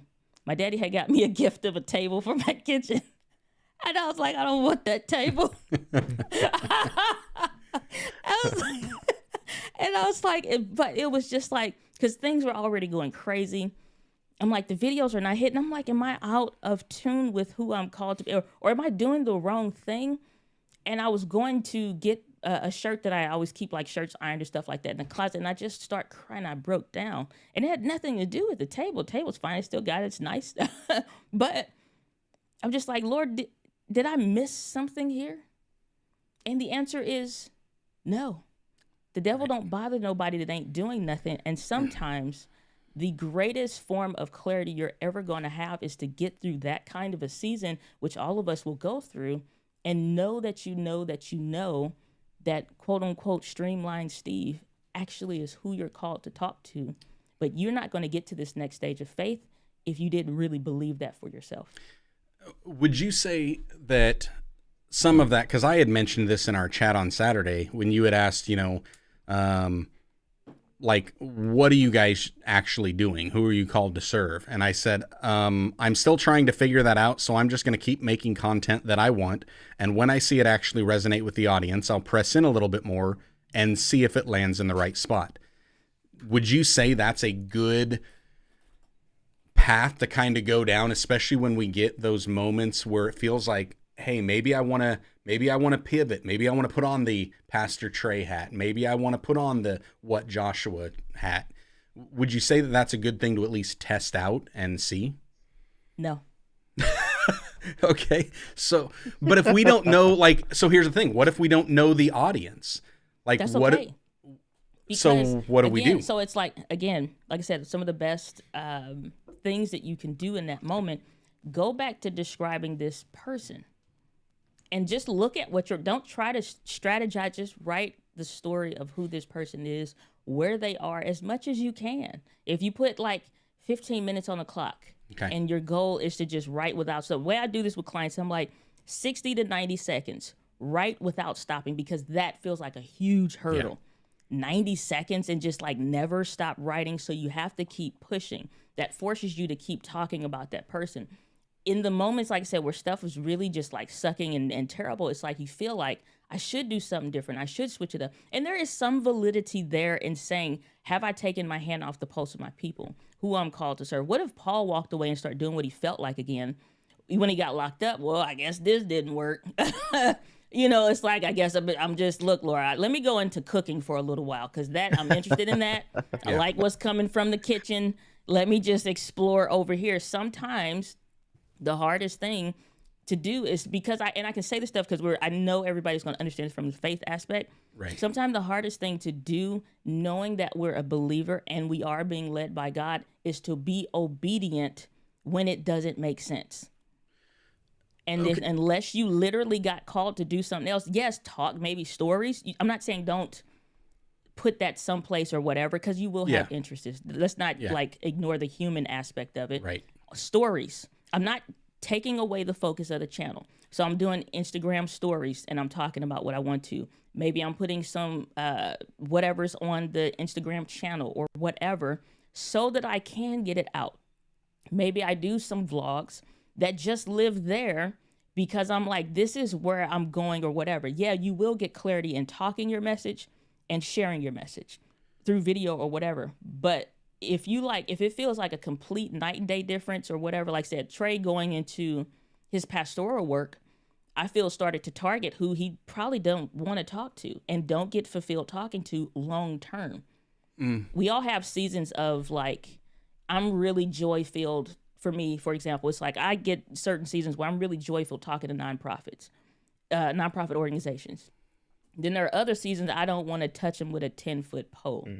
So what if it? Well, that's the truth. Oh yeah, I do. Right. What if the pivot is less to something and more away from something? So what if the pivot, like you're making the content, but what if you decide, I want to pivot away from making Disneyland trips. I want to pivot away from making goat herding videos. I want to pivot away from making a Facebook profile tutorial video because we noticed that maybe those are bringing in the wrong audience. Like, is pivot away from something the better route to go then? Even understanding that, yes, by doing this, these are videos that pop off and they cast a big wide net and lots of people came in, but these aren't the people I wanted in the first place. Here's where y'all mess up. Let's not get it twisted. Get paid. I still make money off them M50 videos. I still sell Canon cameras. I still sell, you know what I'm saying? Like, let's not get it twisted. Get paid. So if that's what is still on the back end and, you know what I'm saying, on the side is still serving people, great. It's like if we had 10 cheeseburgers still on the menu. What if it's not serving them? What if it's not serving them the way that we are called to serve them? Here's what I'm saying, though. If you're saying in your quote-unquote restaurant, for example, you have 10 cheeseburgers left that are on the grill, already made, these are done. And you're like, we've had a menu change. We only have 10 left. When those are done, they're done. So those are pre-made videos that we have. Maybe they're already out there, or you're not making any new ones. That's fine. It's no different than when I switched brands. It's no different than when I switched from initially what I was talking about on the channel. Like if you go way back in, I was talking about small business tax. I was talking about personal development. I was talking about how to start a business, take it from an idea to an actual, like an LLC, an actual corporation. Very different than now talking about cameras. I don't have to make grandiose announcements of here's what the channel is going to be about. People will leave on their own. The difference is like if you're going to make a pivot away from a Facebook thing, then let that video do what it's doing. Mind your business and keep focused on what you're doing. Make money off the Disney videos. People let them leave comments. It's like stop replying though, or turn off comments if that's what you know what I'm saying, if it's that bothersome. But I don't get paid off of it. And when you go to pull your analytics, you can pull that video out. It's not that big of a deal. You know what I'm saying? We just want it all to be in a package that looks good to us. I still get paid off of a video from back in the day about like opening a business checking account or something like that. I get paid off of that video. I get clients still from that video that see now where I've gone, and they may have a little question about that, but they now want to talk about the new stuff. That's not all people, but it's like get paid off of that thing and leave it alone. It's fine. We don't have to keep serving it. I don't answer comments. That's a really good example. That fake one that you just gave. A restaurant who changes their menu. They don't want to do hamburgers anymore. They want to do steaks. We've all seen something like that. And you're going to have the crew who is diehard hamburger fans, and they're going to go, oh, man, I really wanted a hamburger. This is where I came for hamburgers all the time, but they're doing steaks now. Now, here's the thing, though. If they do steaks and they do them really well, then you're going to go there, and that's going to be the steak place for the new people who come in. Or they're going to say, hey, well, they used to do hamburgers, but, man, these steaks are amazing. But if they get into steaks and decide that they're going to do seafood or whatever, I don't know. Yeah. Something different. Lasagna or Italian stuff. Then you're going to go, hold on, guys. What are you doing? And I think, Josh, you and I have been listen, the goat videos are still fire. But when we have pivoted, What about the coffee ones? oh man, stupid coffee video. You would talk about a bad video that just took off, and you're like, oh man, I guess we're doing coffee for a bit. That's what I thought. I literally thought when I was watching, I was like, okay, maybe he's into like small business, like coffee shops or whatever. And I'm like, oh, he don't talk about that no more. Everybody, never mind. I was just highlighting believers who were in business. It was kind of my deal, but I didn't know how to tell stories at the time, so I just sat there for their whole like testimony. Those things would be like 30 minutes long, or 15, 20 minutes long. Nobody watched that, but actually, I guess they did. Anywho, I think if we would stick on a trail, Josh, if we would do it like Diana's saying every time, if we would do what God called us to do faithfully and consistently, and if we pivoted from time to time as our interests or as His calling shifts us, then we're going to serve the people that we're supposed to serve.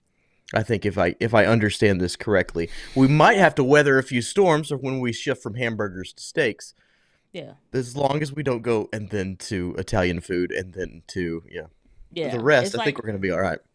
Yeah, I agree with that. And it's like, you can't, and it's hard because you're a pastor, you have a heart for people and stuff, but I like all the go. food. Man, I'm ready to eat it all. It's like, I want everybody to stay.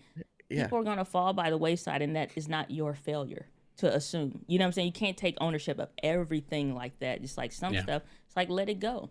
It's like that. That's why I'm like, let that freaking profile picture thing do his job, collect the check, and leave it alone. I put it back as an example.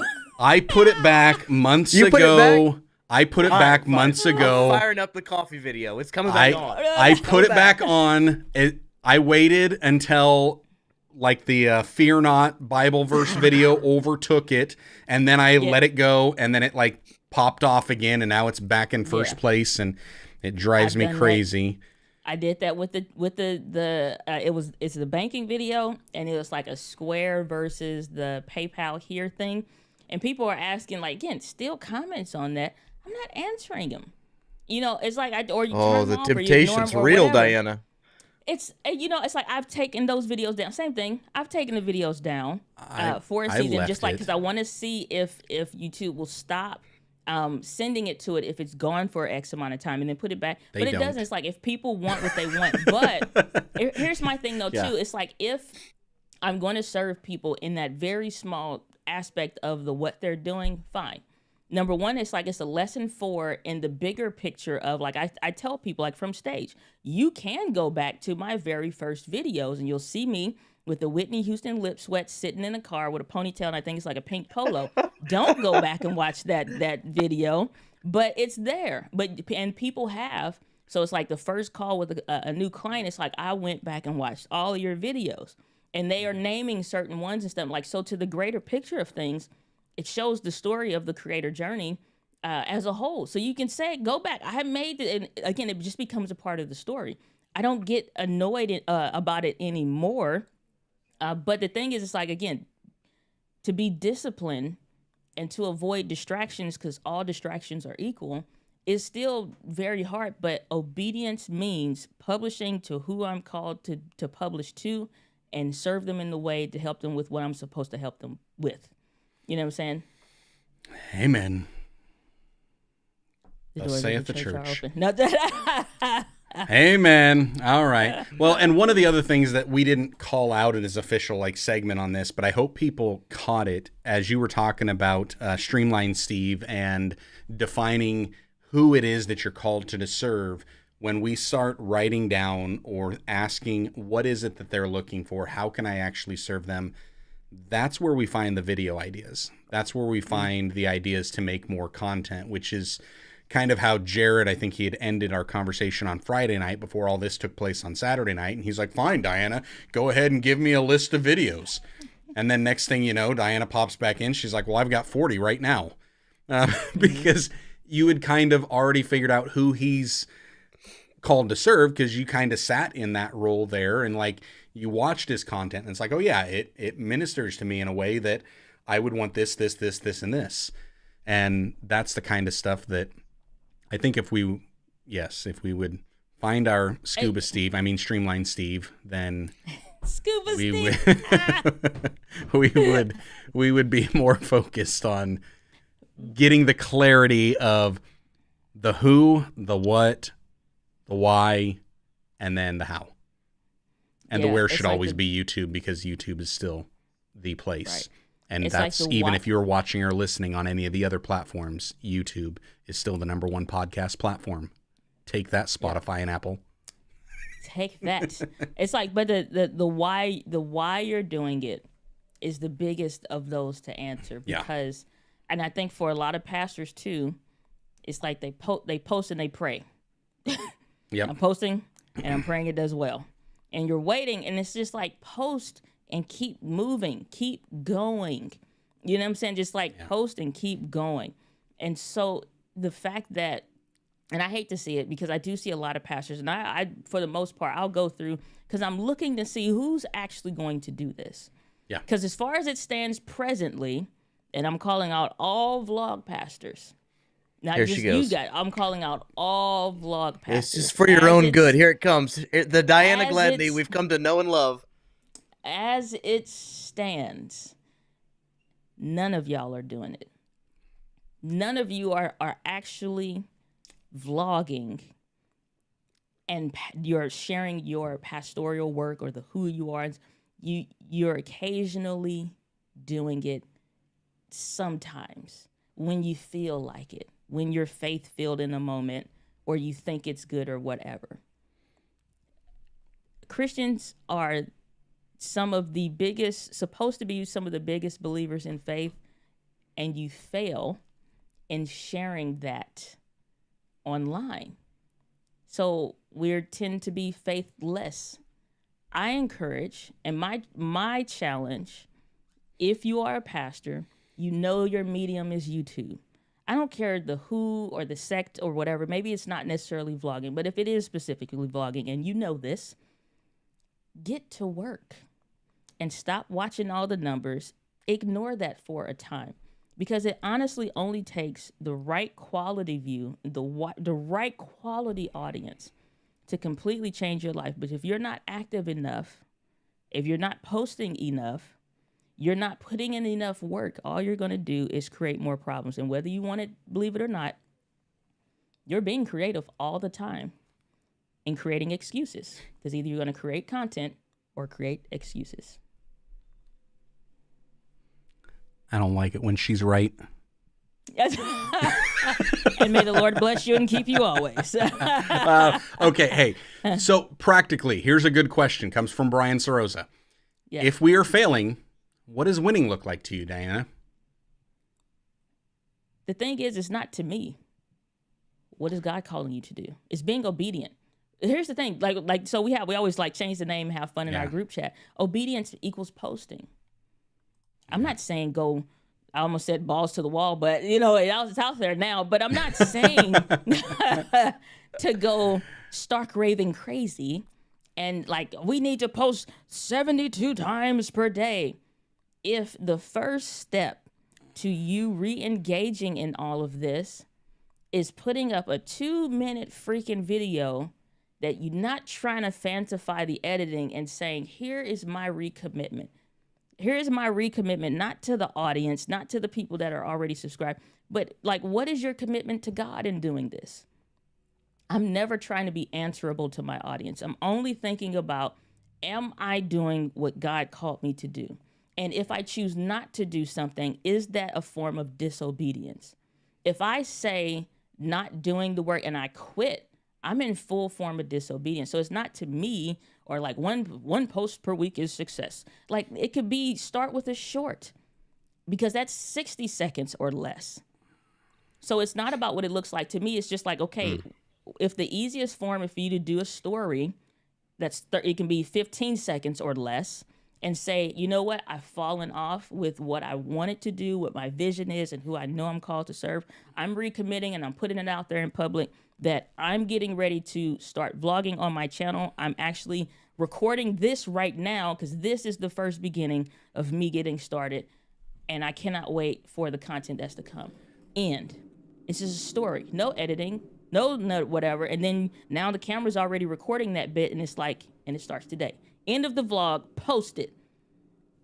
And then start it again and then keep the camera rolling and then see what happens. So, you know what I'm saying? So it's like I capture and document a lot of my stuff. It doesn't always make it to the vlog channel or whatever, but it may be B-roll. It may be whatever. I spent the whole month of April out in Spokane, Washington, working with Ray Edwards, and I winded up doing a talk twice. Things like twice, 2 or 3 times now I've done for these copywriting is $1 million business workshops. And I'm teaching $1 million, potentially some are million, and then some are like going from 6 to 7 figures. It's like I'm teaching them the same stuff I'm telling y'all. And, you know, it's like it didn't have to be so complicated. I think that's the thing. Now everybody can go on YouTube, how to grow a YouTube channel, how to get started, how do I do all this? Freaking post a gosh darn story and shut the hell up and get to work. You know, it's like, stop overcomplicating this. John saying, ouch. Diana sounds Sorry, like Paul writing all. some of his letters. I love Paul. I get a lot of So encouragement now from let me just add for some extra clarity here, because I definitely see a lot more pastors that are out there that are posting on a regular basis, like doing bare minimum weekly, sometimes multiple times a week, sometimes daily, but not gaining traction. Would you say that then becomes the failing becomes not even just posting it, but posting it in a way that is actually going to be consumed? Because there's some level of understanding the platform that you're on. And like here's what I see. I see TikTok has kind of dumbed down a lot of what goes out there, because TikTok, they've taken away the need for a camera. You've got it right here. Yes, that's fine. They take away the need for an editor right here. They take away the need for any graphics and effects because it's all built in. And it becomes something that somebody can just give a thought really quick and post, and it goes viral on TikTok. And that's the only place that it ever lasts, because the art of storytelling is non-existent on TikTok. Like if I were to ask somebody, tell me what TikTok videos have actually impacted and influenced your life and got you to remember them forever. But if I were to flip that and say, tell me a YouTube video that did that. Now all of a sudden we're going to start remembering, and it's going to be those that they do have more of an element of production. I mean, to me, it almost seems like there's a moment of failing where it's not even just about the quantity of uploads, but also the quality of uploads. Because I would say you look at somebody like Jarrod, myself, Trey, we're uploading quality, but specifically Jarrod and I are definitely not uploading the quantity. And then I see a lot of other pastors out there that they're uploading the quantity, but where's the quality? Like if I were to look at a retention graph on it, are people actually watching it? Sure, it says that you got, 100 views, but how many of those 100 views only lasted like 5 seconds? Yeah. I mean, my thing is this. There is something to quantity over quality, because sometimes getting too stuck in your head or getting things to a standard that you've created that it requires so much to be achieved, you're holding yourself back. You're creating a situation and a circumstance that's going to equal a result that you don't want, but you're putting it up there so that you can feel qualified and good enough that it met your standards at least. Stop meddling. No, and I'm with you on that, where I've done that because it's the perfection paralysis. And I'm not talking about that aspect of uploading quality where it's the perfection paralysis where I won't even upload it because it's not good enough or it's not excellent. I'm talking about the ones that there's not even like it's. I don't mean to step on toes here, but it's just lazy uploading. Why not? Diana is. Here's the thing. Let's do it. Here's the thing, though. Their lazy upload serves way more people than the upload you won't post, or the video you won't even put on the video you won't even put on the SD card, or the video you won't even use with the blurriness of the front-facing camera with the finger smudge. So you know what I'm saying? So but here's the thing. So to the point of you spoke before about platforms. God, Jesus even contextualized his messages. Depending on where he was, depending on who he was talking to, they were contextualized. That's why some are parables, Some are where he's speaking directly to the target audience he's talking about. Or they be like, they walk away lost, like, what the hell was he even talking about? It's like, listen, he was saying, it's like, so it's like if Jesus contextualized his messages, it only makes sense. We still got to use wisdom. Let's not get too far into the spiritual and out of the natural. Okay, the one person I like, and I've shared this with you guys, Alex Wilson, has this like the Amen Alex stuff. He started his stuff on YouTube. When TikTok became a thing, he's still documenting stuff with his kids. And he's like, okay, how can I, to take this from Jarrod, find God every day? Okay, I can see, well, my kids, they asked me this, and they're like, Daddy, why did you do this? And it's like, this reminds me of this story in the Bible and whatever. Why? He's talking to baby Christians, people that need to develop a relationship with God, people that are just understanding what it feels like to develop a relationship with God. They're just learning who Jesus is. They're trying to figure out the characteristics of God and Jesus and the Holy Spirit and how this all works together. They're looking at like, okay, well, Christianity is big. So he's talking to a specific people. Again, contextualized to the platform, still capturing like, I'm busy, I'm doing this, I got these children, we're building and growing our family, but I can at least capture these snippets of us doing our thing in the moment. Or when he's showing like his kids crying, it's just like 3-second clip. But he also contextualizes that with the voiceover. That's just him sitting on a stool, and it's like, so my son, he asked me about this, and it's like, remind me of like, that I wasn't doing this in my walk with Christ. The Bible says X, Y, and Z, blah, blah, blah, blah, blah. And you say, well, heck, that video was blurry, or that just now whatever, or I can't do that, I got to have a camera, or whatever the case is. You're putting parameters on, like, that's why I say everything filters through. What does Steve need? What does Streamline Steve need? And I think that's, I get what you're saying. I push back on less of the production quality of messaging quality. Because I mean, who's the message for though? Because you don't have a right. You don't have the right. Exactly, and that's what I'm saying. You know what I'm saying? So that's where I'm saying what you're. For those that don't, let me finish my statement for those that don't know what I'm saying, because it makes it just sound too harsh. But it's like, I said this to met with some pastors. It was a pastor and an assistant pastor, and they were like saying like what a sign should have or not. And I was like, how many of you all understand the design concepts of what's going into what you're discussing? 0. I've never done this now, whatever. I don't even know the color wheel chart. Okay, great. How many of you fit the target audience of who you're reaching? None of you qualify.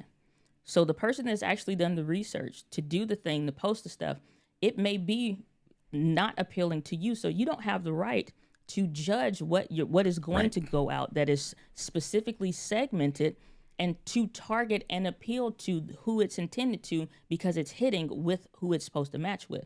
So it's like, that's like me saying, I don't like Sean does a smartphone video about whatever, whatever. Right. Who are you to say that he's in the wrong because it's not targeted to who you're talking to? It's not for your, you know what I'm saying? It's like, so that's the thing. It's like, stay in your lane. Yeah. And that's where I was trying to come in and give that clarity on it as well, that you keep mentioning we've got to find who that audience member is. Who is it that we're actually trying to serve?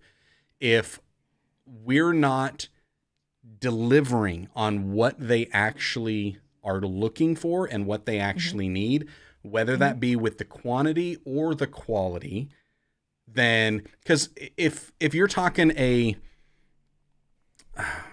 okay, so let's say my audience is supposed to be 65 plus. If that's who I'm supposed to be reaching, and I'm doing Mr. Beast speed editing, I am not going to reach that audience. I've missed the mark.